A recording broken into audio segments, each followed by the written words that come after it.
Jorge R. Gutierrez creates a stunning, colorful world of adventure inspired by Mesoamerican art and exhibits of Mexico City's Museo Nacional de Antropología in Netflix's Maya and the Three. Inspired by real Mexican warrior women, Maya is a fierce eagle warrior princess who discovers a dark family secret that leads to a magical, epic quest to save the world with an unlikely group of new friends. I am Princess Maya! Tekka Eagle Warrior!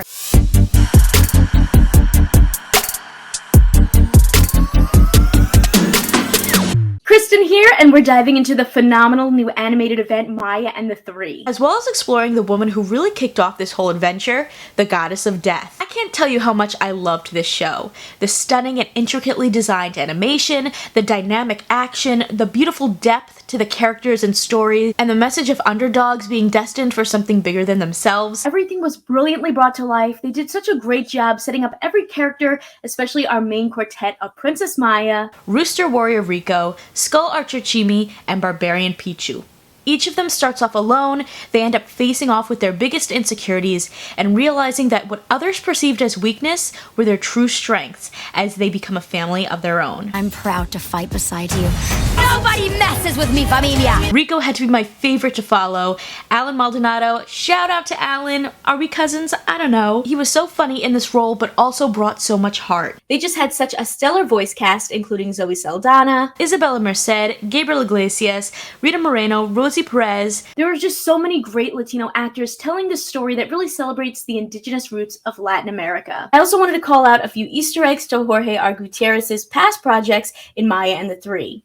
In the opening, we see what looks like the original El Tigre, who had the ability to cross between the realms of the living and the dead with the ancient tiger spirit. Maya fights Bearkilla, who looks just like El Tigre villain El Oso, and are both voiced by John DiMaggio. And we see Book of Life Xibalba, La Muerte, and the Candlemaker at the union of Lady Micte and Mictlan. Kate D. Castillo even voices both skeletal women who may be sisters. Now, as we dive into the story of Lady Micte, the Goddess of Death, I feel it's important to note that in the story of Maya and the Three, the Mesoamerican cultures were used as a foundation and then built upon. So they draw from different cultures, including Aztec, Caribbean, Mayan, and Incan when it comes to the mythology. The series kicks off on Maya's coronation day, where Zatz, the Prince of Bats, comes to announce that Lord Mictlan wants his stepdaughter Maya for sacrifice or he will destroy the world.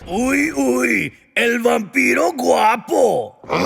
We learn that over 15 years earlier, King Tekka had an affair with Lady Micte, which resulted in Maya being born. In Aztec mythology, Mictecazuatl is the queen of Mictlan, or the underworld, ruling over the afterlife with her husband King Mictlan, the king of the underworld. In this story, Mictlan is the god of war, and we learn that Lady Micte connected herself with him to be with the most powerful god. Because Maya is the daughter of a mortal and a god, she has a unique ability to be both a threat or a resource to Mictlan. If he sacrifices her, he will become the most powerful god on earth.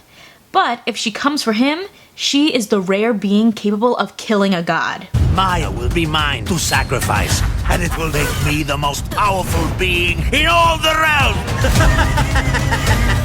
Lady Micte created Maya in hopes of helping Mictlan become all powerful. She tells Mictlan that a baby Maya will help him be more powerful, but a grown-up Maya will make him even more powerful, convincing him to let her send the baby away until she's older. Baby Maya is brought to the royals of Tekka by a wooden deer with the sign of Lady Micte, confirming this is King Tekka's daughter. At first upset by the affair, the queen ends up welcoming Maya into her life as her own daughter. Now, in order to save herself from being sacrificed, Maya discovers the truth about an age-old prophecy that 3 warriors will be led by a little eagle to defeat the gods, and she is the eagle to do it. I'm the Eagle Warrior to lead them all!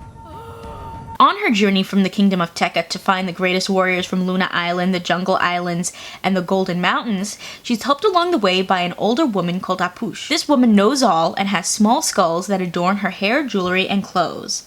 She also brought food for Maya using the same wooden deer that brought her to her parents so many years before. This rose a flag to me, as Ah Puch is the Mayan god of death, as well as god of childbirth and beginnings, who rules the underworld. This god is basically the equivalent of Aztec's Mictlan. Interestingly enough, this god is also associated with owls, which comes into play later on. When Maya and the Three finally make their way to the Divine Gate, we learn the truth about Lady Micte when she turns into an owl to save them, and it turns out that she's not as savage as it may seem. After helping Maya, Lady Micte reveals that while she initially planned to help Mictlan become all-powerful, after becoming a mother, she realizes that Maya is the most important person in the world to her and wants to find a way to spare her instead. Mictlan thinks that she encouraged him to send Maya away so that she can ripen into a more powerful dinner, but really it was to save her. She would return once a year on Maya's birthdays in disguise to spend time with her, humming her the song Bolom Chan that always brought her comfort. This brings a lot more depth to that first episode argument between Maya and her mother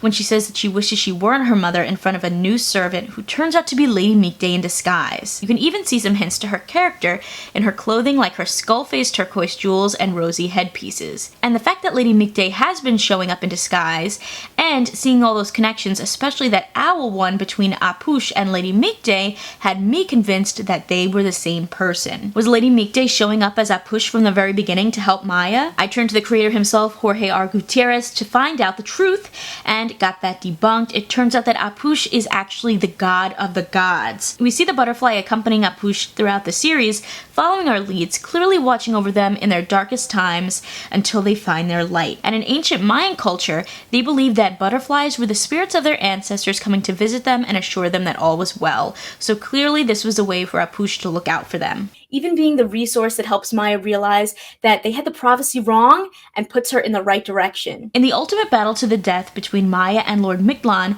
all of the kingdoms worked together to save the world, bringing forth the real true prophecy, which was unity within the kingdoms to take down this god. Lady Micte is hurt but uses her last pieces of strength to bring back versions of everyone that had been lost, including Maya's brothers and Pichu, to help her defeat Lord Mictlan. Maya ends up sacrificing herself for the greater good, and everyone is able to reconnect with the people they've lost. The ultimate god of the gods, the celestial being that is Ah Puch, gives Maya the greatest gift of all, turning her into the sun and her love Zatz into the moon to dance throughout the sky and watch over their loved ones. In Incan culture, the sun and moon are ancient gods and spouses, while in Aztec culture, the sun god is represented as a hummingbird or eagle, which is referenced often in the show. The final scene includes that hummingbird, butterfly, and the sun setting with the family, representing Maya still with them. A beautiful story with so much depth and heart, and so much to explore. Maya and the Three truly delivers, as it gives us a new take on the Mesoamerican mythologies and legends. I really enjoyed seeing that even though Lady Micte put all of this into play,